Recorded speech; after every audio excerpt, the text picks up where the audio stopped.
मेरी बीवी हामला हुई तो डॉक्टर ने कहा ये बच्चा जाया करवा दो क्योंकि बच्चा माजूर है। हो सकता है बच्चा पैदा होने के बाद इसमें और भी कई मसाइल हों, मगर हमने इनकार कर दिया। और फिर जब हमारी बेटी पैदा हुई हमने उसे बहुत प्यार से पाला। वो माह रमजान के रोजे रख रही थी। एक दिन पड़ोसन के घर वो नमाज इशा और तरावी पढ़ने गई तो वहां उसकी मौत हो गई। मगर बेटी के चेहरे और जिस्म को देखकर लगता किसी ने उसके साथ ज्यादती की है। मैंने जब बेटी का पोस्टमार्टम करवाया तो रिपोर्ट देखकर मेरी चीखें आसमान तक चली गईं, क्योंकि मेरी बेटी के साथ शादी के 5 साल बाद अल्लाह ताला ने हमें औलाद की खुशखबरी सुनाई थी। मेरी बीवी आयशा और मैं ये खबर सुनकर खुशी से रो रहे थे। हमें तो लगता था हम सारी जिंदगी बे औलाद रहेंगे और दुनिया वालों के ताने सुन सुन कर मर जाएंगे, मगर हमारी सोच गलत थी। अल्लाह ताला ने हम पर करम ही कर दिया था। मेरी अम्मी ने भी अब मेरी बीवी से लड़ना झगड़ना बंद कर दिया था, मगर हमारे पड़ोसियों के घर अब भी रोज झगड़े होते थे, क्योंकि उस घर में मेरा दोस्त नवीद और उसकी बीवी अस्मा का भी हमारे जैसा हाल था। वो भी बे औलाद थे। अक्सर हम टीवी ड्रामों में देखते हैं कि शोहर औलाद के पीछे बीवी को छोड़ देता है, कहता है कि तुम मुझे औलाद पैदा करके नहीं दे सकती, मैं तुम्हारे साथ नहीं रहना चाहता। लेकिन असल जिंदगी में लोग एक साथ गुजारा करते हैं क्योंकि उन्हें गुजारा करना पड़ता है। उनके घर में तो कोई बड़ा मसला नहीं था, पर मेरे घर में मेरी माँ थी जो मुझे दिन रात ताने देती थी, कहती थी कि तू दूसरी शादी कर ले, जबकि मैं ये बात उनको अच्छी तरह समझा चुका था कि हमारे यहाँ औलाद होने की ऐसी वैसी कोई वजह नहीं है। आयशा की रिपोर्ट भी बिल्कुल क्लियर थी और मेरी भी। बस ये देर हमारी किस्मत की वजह से हो रही थी, क्योंकि मेरी अम्मी को इन बातों की तो समझ आती नहीं थी। वो तो बस रवायती बातों को मानती थी। वो कहती थी औरतों की शादी होती है, 1 महीने में वो खुशखबरी सुना देती हैं। शादी की सालगिरह पे बच्चा 1.5-2 महीने का होता है और मर्द तो कभी बीमार नहीं होता। मर्द के अंदर तो कोई मसला हो नहीं सकता। तेरी बीवी के अंदर ही कोई मसला है और तू सबको झूठ बोलता है कि मेरी बीवी बिल्कुल ठीक है। अरे अगर ठीक है तो फिर बच्चा पैदा क्यों नहीं हो रहा? अब मैं उनको किस तरह समझाता? बस उनकी बातें सुन लेता था। मेरी बीवी ने अपने आंसू साफ किए और कहा कि अम्मी को भी बता देती हूँ, वो भी बहुत खुश होंगी। मैं तो आज सर उठा के अपनी माँ के सामने जाने वाला था। जब हम लोगों ने ये खबर अम्मी को सुनाई तो वो भी बहुत ज्यादा खुश हो गई। उन्होंने मेरी बीवी को अपने गले से लगा लिया और फौरन से कुछ पैसे मुझे देकर कहा कि ये किसी गरीब को दे देना। मैंने कहा कि अब तो मैं ही गरीब होने वाला हूँ, खर्चे बढ़ने वाले हैं। इस बात पर हम सब हंसने लगे थे। मेरी बीवी ने कहा कि अच्छी अच्छी बातें बोलें, ऐसे खर्चे करना तो नसीब वालों को नसीब होता है। अब इस घर में भी औलाद आ जाएगी। अम्मी कहने लगी, अब मैं तेरी औलाद देखकर इस दुनिया से जाऊंगी। मेरी अम्मी ने मेरी बीवी के साथ इससे पहले किसी मौजू पर लड़ाई नहीं की थी। वो एक रवायती सास नहीं थी, लेकिन जब शादी के इतने साल बाद भी उनको अपने बेटे की औलाद देखने को नहीं मिली तो उनका लहजा तल्ख हो जाना भी जायज था। हम लोग शाम को ही बाहर चले गए। हमने बहुत अच्छी जगह पे खाना खाया। मैंने अपनी बीवी को कहा कि अब तुमने 2 लोगों का खाना खाना है। उसने कहा कि नहीं, मैं इतना खा नहीं सकती, मैं मोटी भैंस बन जाऊंगी। तो मैंने कहा कि कोई बात नहीं, तुम भैंस बन जाओ या गाय बन जाओ, मैं तुमसे हमेशा इतनी मोहब्बत करूंगा। ऐसा लगता था कि मुझे आयशा से फिर से मोहब्बत हो गई है। वो भी मेरी तरफ बहुत माइल हो गई थी। हम दोनों की एक नई जिंदगी शुरू हो गई थी। ये वक्त बहुत खूबसूरत था। हम एक दूसरे के बगैर नहीं रह सकते थे। हम लोगों के यहाँ इतने अरसे बाद औलाद हो रही थी। हम अभी से ही नाम सोच रहे थे। ये सोच रहे थे कि बेटा होगा या बेटी होगी। और मैंने तो कहा कि कल ही शॉपिंग करने चलते हैं। इस बात पे मेरी बीवी हंसने लगी। उसे यूं दिल से मुस्कुराता हुआ देखकर मुझे बहुत खुशी हुई थी और मुझे याद भी नहीं है कि मैंने उसे आखिरी दफा इतना खुश कब देखा था। हम लोगों ने इस मामले पर एक दूसरे से बहुत लड़ाई की थी, जबकि हम दोनों को पता था कि गलती हम दोनों की नहीं थी। पर वो सारे झगड़े हमारे दिमाग से ऐसे निकल गए कि जैसे कभी हुए ही नहीं थे। हमारी मोहब्बत बढ़ गई थी। हम 5वें महीने अल्ट्रासाउंड करवाने के लिए गए तो डॉक्टर ने हमें एक ऐसी खबर सुनाई जिसे सुनकर हमारे सर पर आसमान गिर पड़ा था। लेडी डॉक्टर कहने लगी, अल्ट्रासाउंड रिपोर्ट के मुताबिक आपकी बेटी है, मगर उसकी टांगें हरकत नहीं कर रही। वो माजूर है। हो सकता है पैदा होने के बाद उसमें और भी कई मसले हों। बेहतर है आप इसे जाया करवा दें। ये खबर सुनकर आयशा और मेरी आंखों में आंसू आ गए।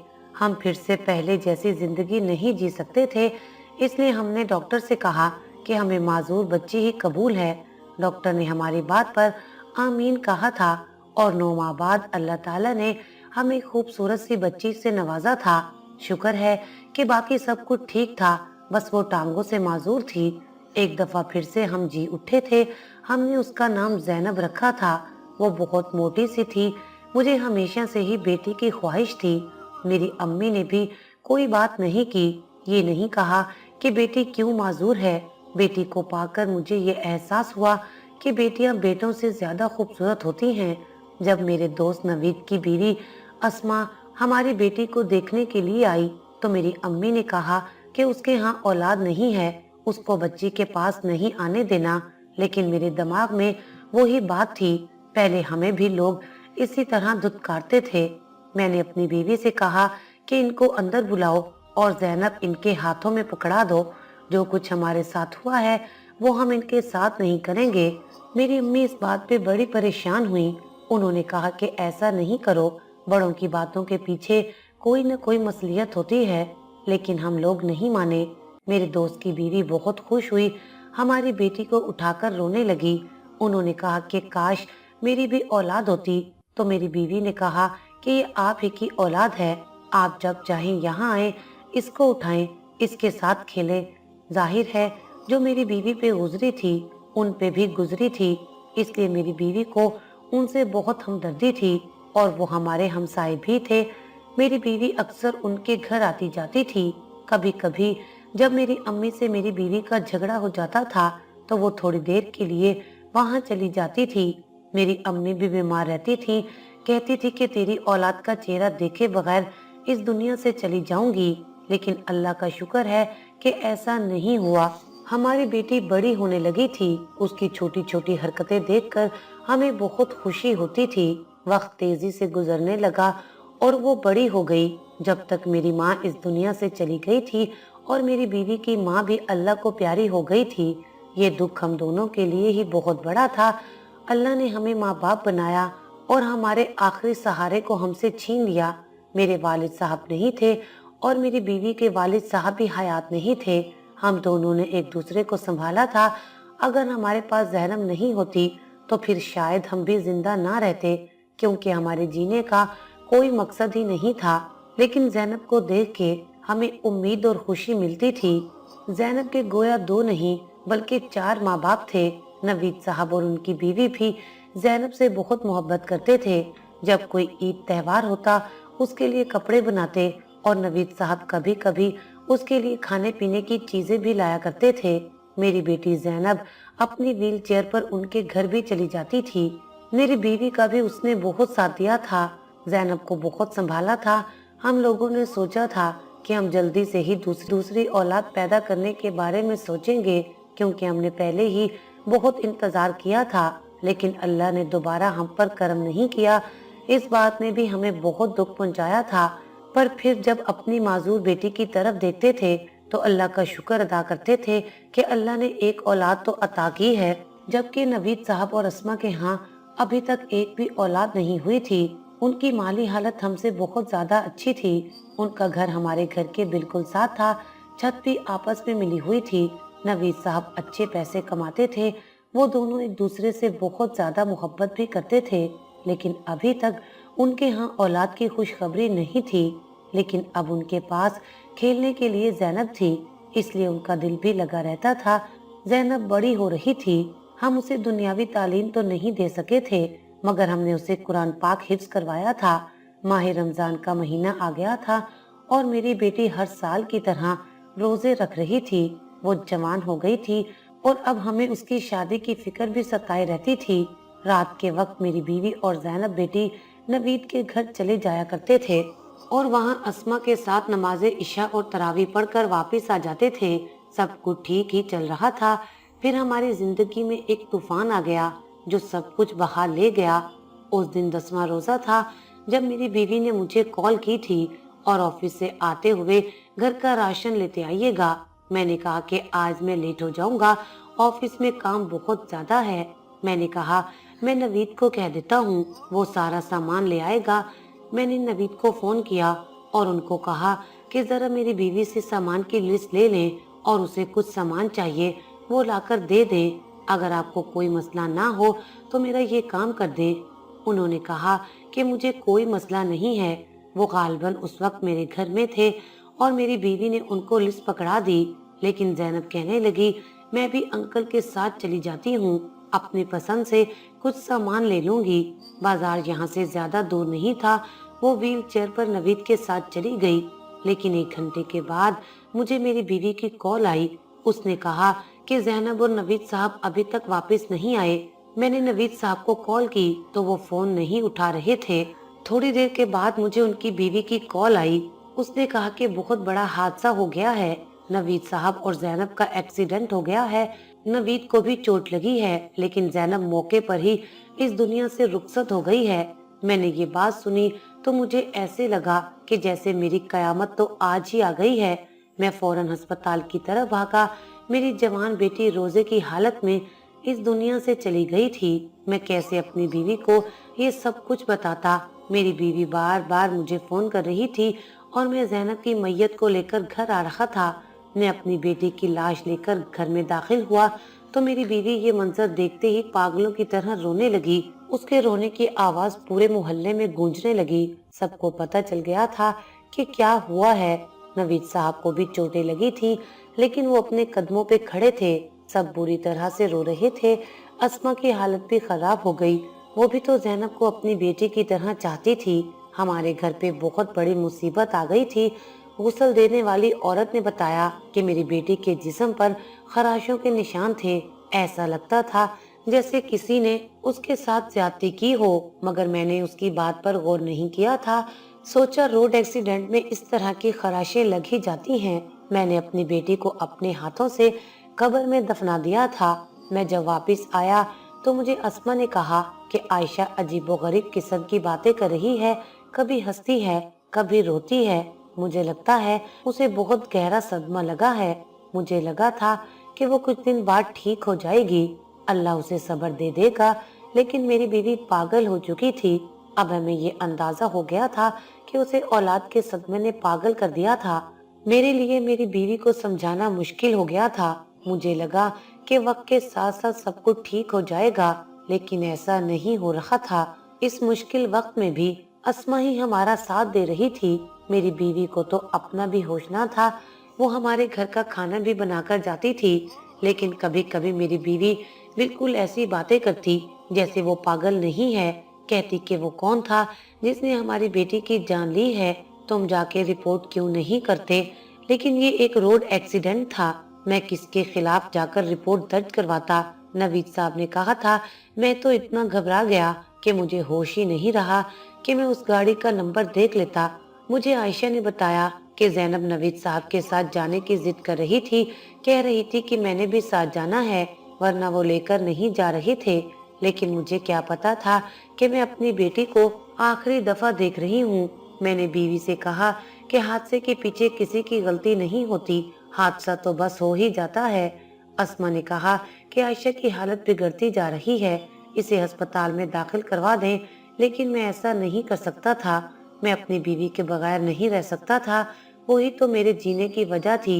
एक रात मेरी बीवी मुझे कहने लगी कि मुझे मेरी बेटी की आवाज आ रही है, वो छत पर रो रही है, उसे कोई चीज चाहिए होगी।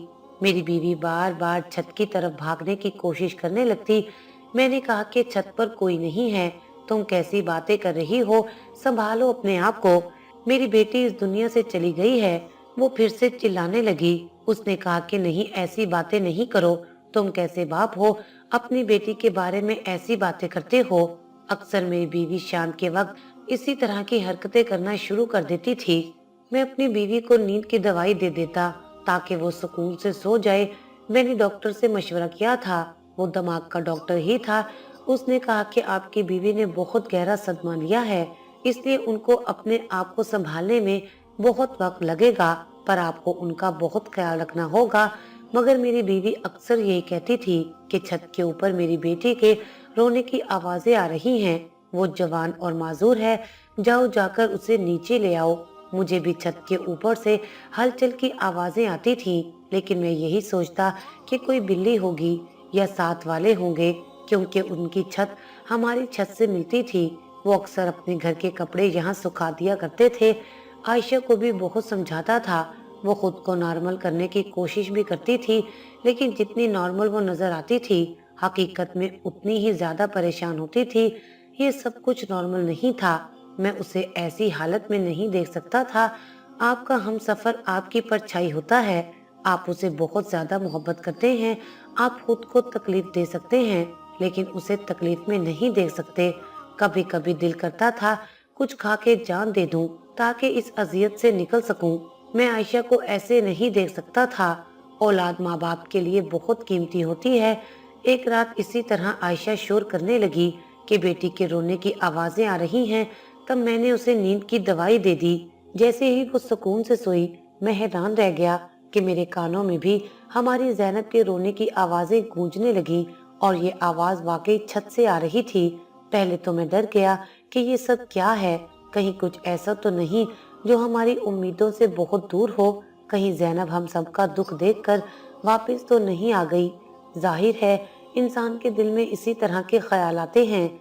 लेकिन जब मैं छत पे गया तो सामने का मंजर देखकर हैरान रह गया। वहां पर तो नवीद साहब बैठे थे और दीवार की तरफ मुंह करके अजीब सी आवाज में रो रहे थे, जैसे कोई घुट घुट कर रोता है। वो मुझे देखकर बुरी तरह से घबरा गए थे। मैंने कहा कि आप यहाँ पर क्या कर रहे हैं? उसने कहा कि मुझे माफ कर दो, मुझे माफ कर दो। अपनी बीवी और बेटी को कहो मुझे माफ कर दे। ज़ैनब से कहो कि वो मुझे माफ कर दे।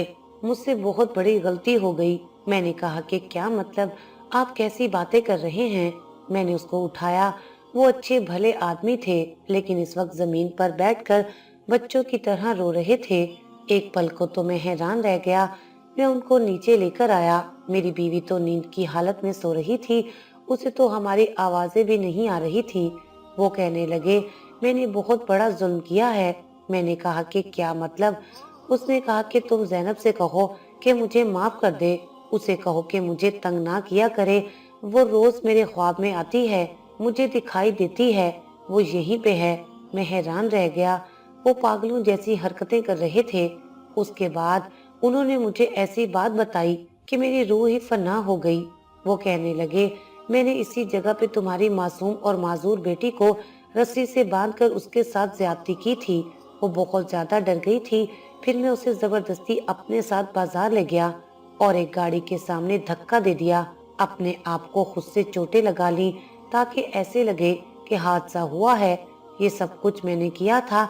मुझे अंदाजा नहीं था कि हालात इस तरह से बिगड़ जाएंगे। इसका मतलब कि उस गुस्ल देने वाली औरत ने ठीक कहा था। मेरी बेटी के साथ इसके आगे मेरे सामने मेरी बेटी का चेहरा आ गया था। मैं जमीन पर बैठकर रोने लगा था। मेरी बेटी का कत्ल हुआ था। वो किसी हादसे का शिकार नहीं हुई थी। मैं तो ये सोचकर हैरान रह गया, जब हमारी बेटी उसके घर जाती होगी तो तब ये शख्स क्या करता होगा, और हमने अपनी बेटी को उसके घर भेजा ही क्यों था? हम इसे वहां पर भेजकर खुद ये सोचकर आजाद हो गए थे कि इनकी औलाद नहीं है, तो ये हमारी बेटी को अपनी औलाद की तरह चाहते हैं। लेकिन औलाद सिर्फ अपनी होती है, दूसरों की औलाद कभी अपनी औलाद जैसी नहीं हो सकती। वो मेरे कदमों में गिर गया, मुझसे माफी मांगने लगा, पर मैंने उसे झटक दिया। पहले उसे खूब मारा। जब मैं उसे मार मार कर थक गया, तब मैंने पुलिस को फोन किया और उसे पुलिस के हवाले कर दिया। नवीद ने अपना जुर्म कबूल कर लिया था। पुलिस उसे पकड़कर ले गई थी। सुबह ये बात मैंने अपनी बीवी को बताई तो उसे सुकून सा आ गया। पहले तो वो बहुत रोई, लेकिन फिर उसने अपने आंसू साफ कर लिए। उसने कहा कि मेरी बेटी के कातिल को सजा जरूर मिलनी चाहिए। अस्मा की हालत भी बहुत बुरी थी। उसने कहा कि यकीन करो कि मुझे इस बारे में कुछ पता नहीं था कि मेरा शोहर ये सब कुछ कर रहा था। जैसे आप लोग नहीं जानते, ऐसे मैं भी अनजान थी। मैं आप लोगों को ये नहीं कहूंगी कि आप उसे माफ कर दें। नवीद को सख्त से सख्त सजा मिलनी चाहिए। मगर वो ये कहते हुए फूट फूट कर रोने लगी थी। नवीद को लंबी सजा होने वाली है और अस्मा का घर उजड़ जाना है। अस्मा का तो इसमें कोई कसूर नहीं है। अब हमें इस बात की समझ नहीं आ रही, हम फैसला नहीं कर पा रहे। आप लोग हमें बताएं कि हम क्या करें। क्या नवीद को माफ करके अस्मा का घर बर्बाद होने से बचा लें, या नवीद को जेल में सड़ने दें। और साथ साथ मैं ये भी कहना चाहता हूँ कि कभी भी अपनी बेटी को यूं किसी के घर ना भेजें। बेटी और बेटे दोनों के मामले में बहुत मोहतात रहने की जरूरत है। आजकल वो जमाना नहीं है। अपने बच्चों का ख्याल रखा करें। अब मैं रोज अपनी बेटी की कब्र पर जाता हूँ, मैं बहुत शर्मिंदा होता हूँ। उस मासूम को तो पता भी नहीं था कि उसके साथ ये आदमी क्या करना चाहता था। अस्मा घर में अकेली होती है, उसका रो रो कर बुरा हाल है। उसने कभी ये नहीं कहा कि मेरे शोहर को माफ कर दे, मगर उसकी हालत देखकर हमें उस पर तरस आता है। अब आप बताएं कि हम नवीद को माफ करके अस्मा का घर बचा लें, या नवीद को सजा मिलनी चाहिए। कमेंट सेक्शन में जवाब जरूर दीजिएगा ताकि हमारे दिल का बोझ हल्का हो जाए।